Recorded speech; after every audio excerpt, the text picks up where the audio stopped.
It turns out the first thing you need if you're going to do music recognition is music. Lots of music. And we didn't have any music. And not only that, but at that time, there were no digital databases of music. There was no iTunes. There was no Spotify. There were no digital databases of music. There were CDs. But we didn't own the CDs either. So what are we going to do? I mean, here we are, this little startup. I mean, what are we going to do? Buy all the CDs? Creative persistence. So what we did is we went to the largest distributor of CDs that had a giant warehouse of all the CDs in the United Kingdom. And I remember sitting across the table from the executives with their grizzly beards.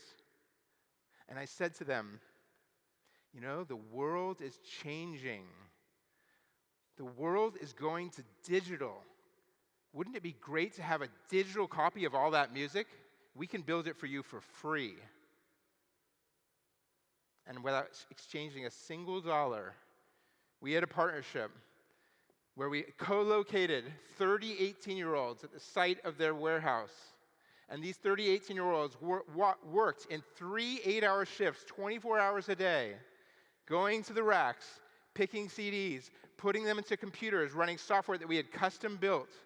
And then we removed all the fingerprints of all the music. And then they had to type the name of every song, every album title, and every artist into this database that we created from scratch, all over a 9-month period in order to get to launch.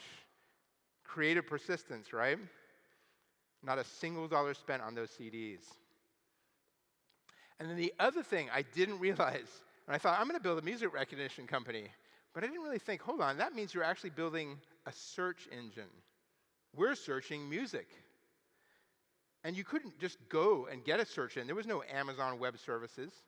So we knew that this company that had started just 2 years before us, called Google, had built their own search engine, a Beowulf cluster, which is basically just a bunch of PCs wired together to become a supercomputer. And so we built the same thing from scratch, including both the hardware and the custom software that turns a bunch of PCs into a search engine. Now, I think I know what you're thinking. You're thinking Google became a much more successful company than Shazam, right? But whose search engine looks better? That was in the spring of 2002.